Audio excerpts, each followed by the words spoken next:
Hi, I'm Adam Summer. You're listening to the Yerushalmi Talk podcast with the support of the Yeshivat Javar Yerushalayim in Har Nof, Jerusalem.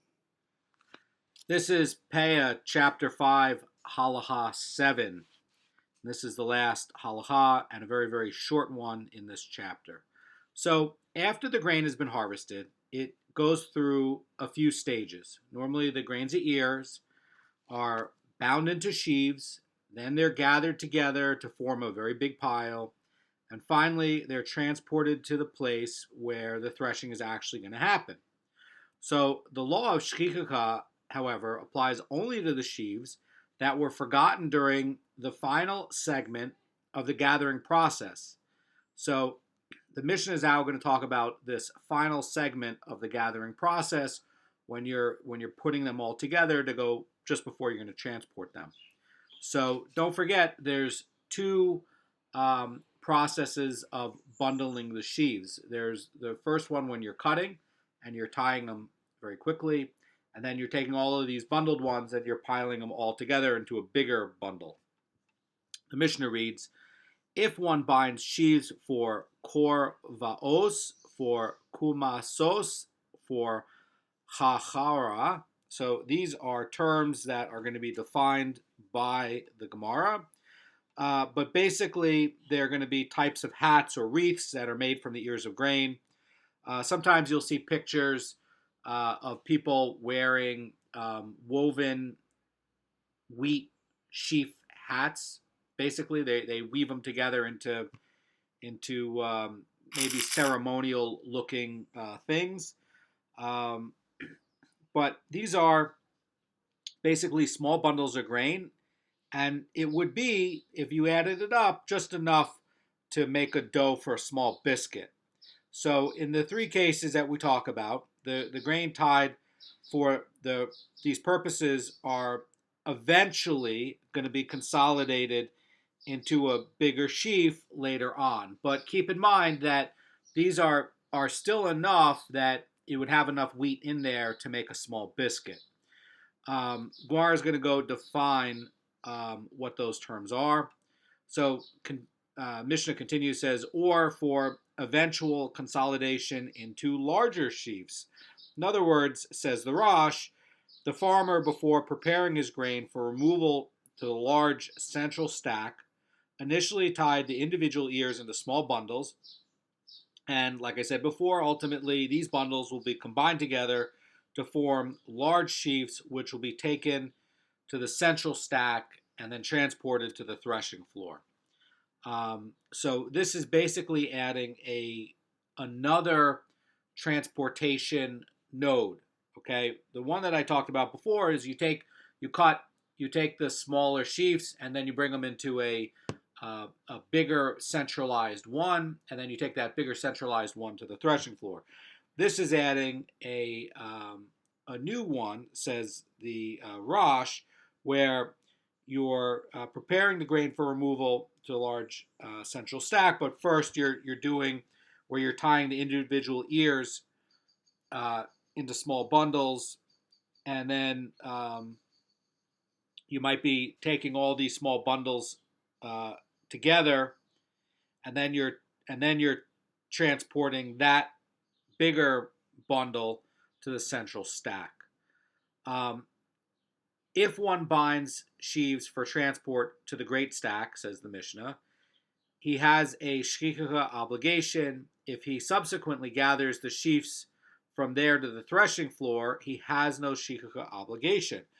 So this idea of this great stack, where all the sheaves are gathered before the threshing, normally the entire stack is going to be moved to a threshing floor, but sometimes the threshing would actually be performed at the site of the great stack itself. And the Mishnah is trying to teach that that any forgotten sheaf in the course of moving the produce to the great stack is going to be rendered shchicha for the gathering process. The Rabbi Moshe Feinstein in Safe 116 in Burim writes that any sheaf forgotten in the course of moving the produce to a great stack is rendered shchicha for the gathering process culminates at the great stack. That's the point. Is that the gathering process, once it reaches that great stack, that's when it's done. Says says the Safe by Moshe Feinstein. Um, Mishnah is gonna also have a point, and I'm take comment by Mara Fulda here, says about this that if the farmer transfers the sheaves from the great stack to a separate threshing floor to be threshed, the sheaves that are forgotten during this last move do not become shchicha. That is because the law of shchicha was already in effect when the sheaves were gathered for their final consolidation in the great stack. And once the shchicha has applied to a movement of sheaves, no subsequent movement can again be subject to the law. So, in the case that we just talked about from the Rosh, if you have a few of these smaller ones, and then you're still cutting, and you pile up these smaller ones to be taken to the great stack, so there you can have shkikaka, because this new small pile, even though it's a very big pile, does not constitute this great pile, this final pile to be transported. That's part of the process, and that you're gonna normally what would happen is you would take you would take some of these sheaves, and then you would bring it all to the great pile. But you could have a case where you're making what looks like a great pile again, but that's actually not going to be included in the law. It's going to be like just as if you were cutting and bringing individual sheaves. Those can be forgotten. The point is that you really have two piles. You have the great pile, and then you have these individual sheaves. And in the case that the Rosh is pointing out, that even if you're piling all these smaller sheaves together, but it is going to be transported into a bigger pile there, later. Those are subject. The ones in the great pile are not. So the the Mishnah is going to continue, and it's going to say that this is the rule: anyone who binds sheaves for transport to a place where the gathering constitutes a finishing stage in the process has a shikha obligation, and when he subsequently gathers the sheaves from there to the threshing floor, he has no shikha obligation.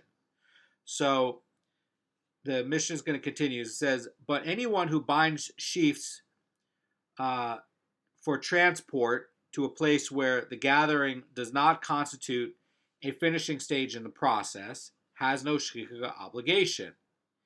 So this is talking about where you have, the cases that are discussed in the beginning of the Mishnah where ears of the grain are bound for these purposes, like kovaos, kumasos, these wreaths, or where they're tied for small sheaves with the intent of later consolidating them into the bigger sheaves. So this point is that if at some point this is going to be collected together, okay, this can be forgotten. That's what it's trying to say. So even if you're using it for these garments effectively, which are these wreaths, that are ceremonial, that this can this can still later be brought into a bigger pile.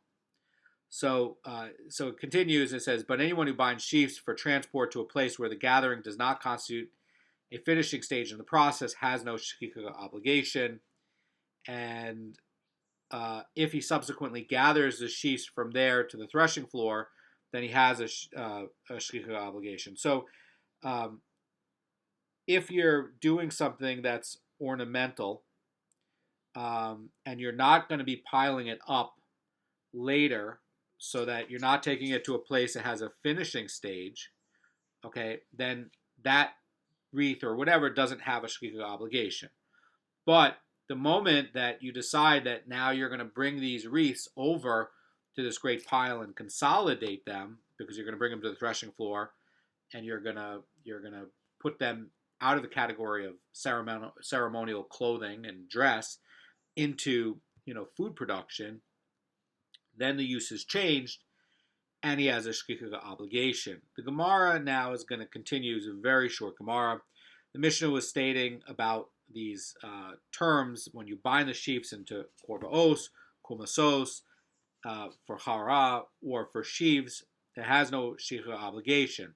And Gemara is now going to define these terms, and where it says for kovaos, Rabbi Yonah says this refers to a type of wreath that is worn on top of one's head, as it states with regard to Goliath, where it says, from a quote from Shmuel 17, chapter 17, it says, and he had a copper helmet, kova, on his head. So this is, again, where you're talking about tying these wreaths of grain, and they're used for ornamental purposes. And by the way, you can see that in the Mishnah in Avodah Zarah, chapter 4, Halacha 2, and also in the Bavli in Shabbos 22a. So now the next term, kumasos, Rabbi Avina says this refers to a wreath that is hidden beneath one's head. The Rosh says that it implies that the Gemara is referring to a wreath that is worn around the neck and is thus hidden from view. And the Rosh is understanding this as being some kind of hat that's sagged down rather than rising above the head. So it says in Devarim 33, chapter 33, pasuk 34, it says, it is not hidden, kamus, with me, sealed in my treasury. And now for hararach, where it says, this refers to a small quantity of grain intended to be used for kneading of a dough for a biscuit.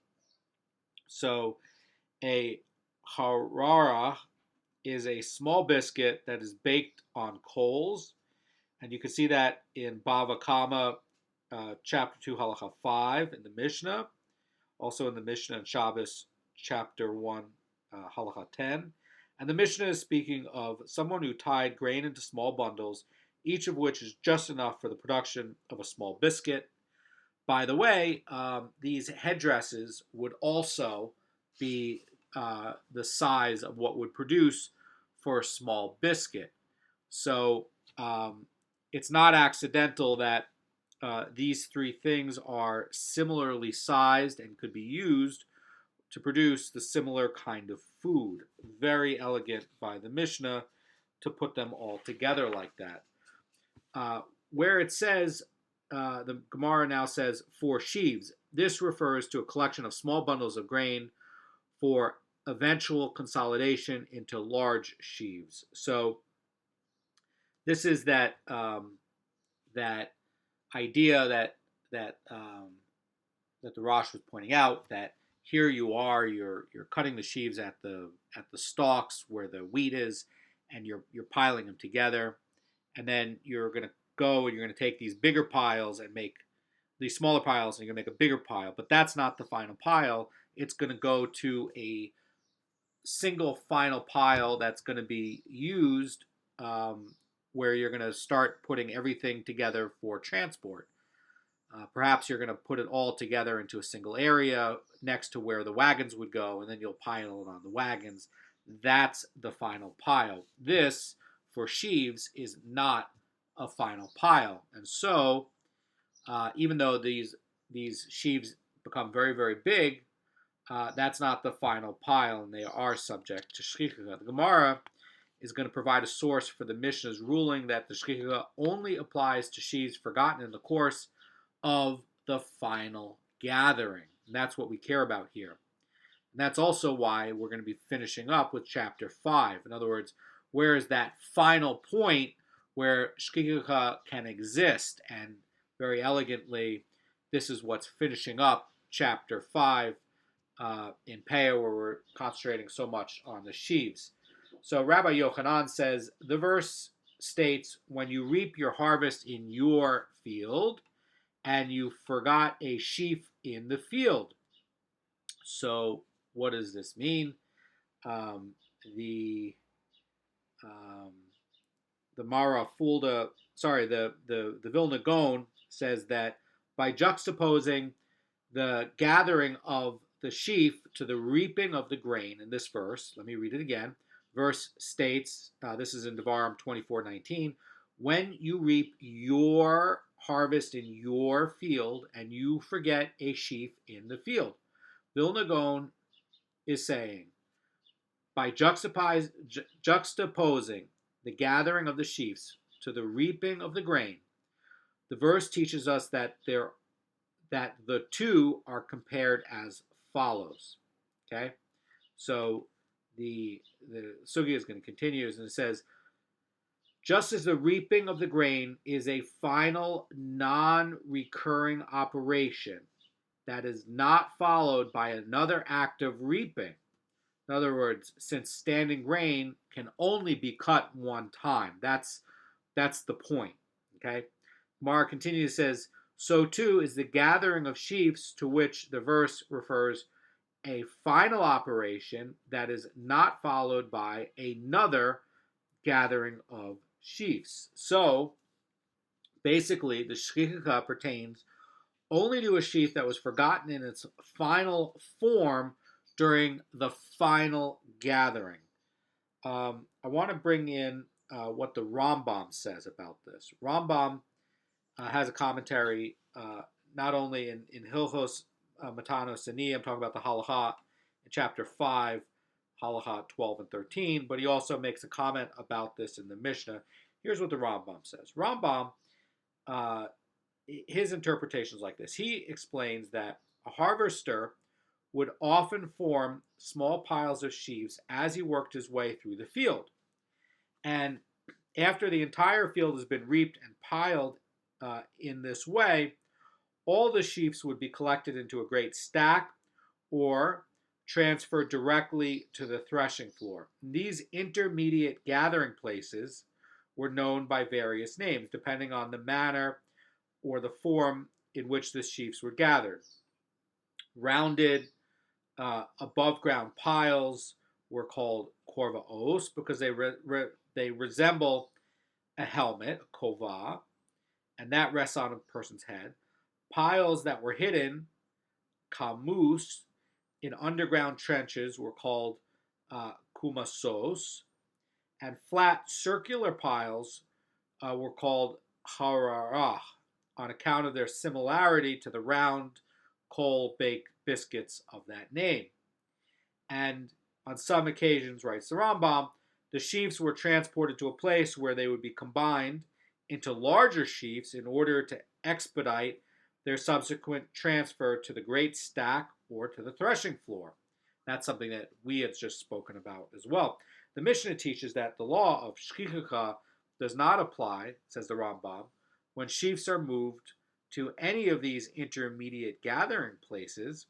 It is only when the sheaves undergo their final consolidation, which is what we said, such as when they are transferred to the threshing floor. Until